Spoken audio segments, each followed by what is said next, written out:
Olha só, vamos falar de uma coisa que acontece com todo mundo. Sabe aquela mensagem de texto, aquele e-mail que a gente manda com a melhor das intenções e de repente a outra pessoa entende tudo, mas tudo errado? Pois é, hoje a gente vai fundo para entender por que isso é tão comum e, o mais importante, como a gente pode fugir dessas armadilhas da comunicação escrita. Quem nunca passou por isso, né? A gente digita uma coisa com certo sentido e a pessoa do outro lado lê com um sentido completamente diferente. É frustrante, né?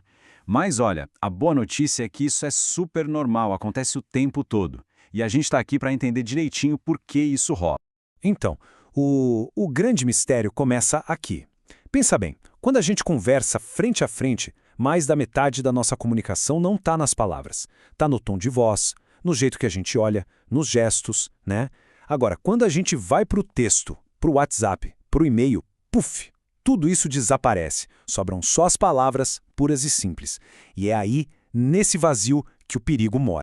E esse vazio é preenchido por uma coisa chamada contexto. O contexto é tipo a moldura de um quadro, sabe? É o que dá sentido para a mensagem. Só que tem um detalhe crucial na comunicação escrita. Quem escolhe a moldura não é quem escreve, é quem lê. A pessoa que está lendo pega sua mensagem e preenche todas as lacunas com base no que ela mesma está sentindo e pensando naquele momento.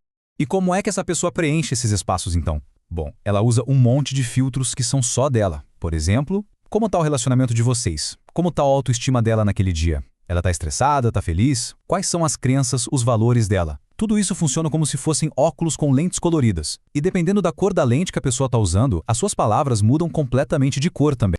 Ok, essa parte teórica é legal, mas nada funciona melhor para a gente entender isso do que um exemplo prático, da vida real mesmo. Então vamos dar uma olhada numa troca de mensagens bem simples no WhatsApp entre um pai e um filho. Imagina que o filho manda só isso aqui. Envia-me dinheiro PF. Seco, né? Curto e direto. Mas o que essa frase quer dizer de verdade? É um pedido de ajuda? É uma ordem? Sem contexto nenhum, essa frase é um campo aberto para qualquer tipo de interpretação. E é aqui que a mágica ou a tragédia acontece. O pai pode ouvir essa mensagem na cabeça dele de duas maneiras completamente diferentes. Na primeira, ele pode ler com um tom meio exigente, sabe? Pensar, opa, peraí, quem ele pensa que é para falar assim? O dinheiro custa a ganhar. A reação é de raiva. Mas ele também pode ler com um tom de preocupação, de tristeza. E aí o pensamento muda para, nossa, filho, claro, o que aconteceu? Tá tudo bem? As palavras são exatamente as mesmas. O que mudou foi o filme que o pai criou na própria cabeça. Certo, então a gente já viu o tamanho do problema que a falta de contexto pode criar. A grande questão agora é, e aí, como é que a gente faz para tomar as rédeas da situação e garantir que a nossa mensagem seja entendida do jeito que a gente quer? E a resposta, o pulo do gato, está aqui. Se o problema é que a outra pessoa preenche os espaços em branco, a nossa missão é não deixar espaços em branco. Simples assim. Nós que estamos escrevendo temos que construir o contexto dentro da própria mensagem. É como entregar o quadro já com a moldura certa, sabe? Com todo o cenário emocional ali prontinho. Vamos ver um exemplo de como não fazer isso. Alguém poderia tentar escrever assim. Só que começar com "não queria estar a chatear-te" já cria um clima meio pesado, né? Parece que a pessoa está se desculpando por existir. E pior, não assume a responsabilidade pelo que aconteceu, o que pode gerar ainda mais atrito. Beleza, agora vamos ver como seria a forma ideal de construir esse contexto.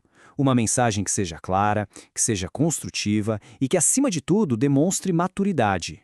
Dá uma olhada nessa versão aqui. É um texto mais longo, com certeza. Mas repara como cada pedacinho tem uma função. Isso aqui não é mais só um pedido de dinheiro. Vira uma pequena história que explica a situação, gera conexão e não deixa margem para dúvida. Vamos dissecar essa mensagem para entender por que ela funciona tão bem. Primeiro, ela contextualiza o problema, ou seja, explica o porquê do pedido. Segundo, e muito importante, assume a responsabilidade. Desorganizei-me. Isso mostra maturidade. Terceiro, já apresenta uma solução para que o problema não se repita. Isso demonstra proatividade. Quarto, o pedido em si é feito de forma clara, mas muito educada. E por último, termina com gratidão e um pedido de desculpas, o que encerra a conversa de um jeito super positivo. A comunicação muda completamente de nível. Então, o que a gente aprende com tudo isso? Que uma comunicação escrita eficiente se baseia em algumas características-chave. Autenticidade, ser verdadeiro, cordialidade, ser gentil, elegância na forma de se expressar e talvez a mais importante de todas, empatia. Esse exercício de se colocar no lugar do outro e tentar prever como as nossas palavras vão soar para ele. É isso aí, a reflexão que fica é essa.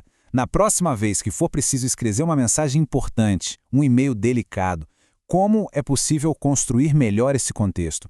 Como podemos adicionar essa clareza para garantir que a nossa intenção chegue intacta do outro lado? Fica aí a reflexão para a gente levar para o nosso dia a dia.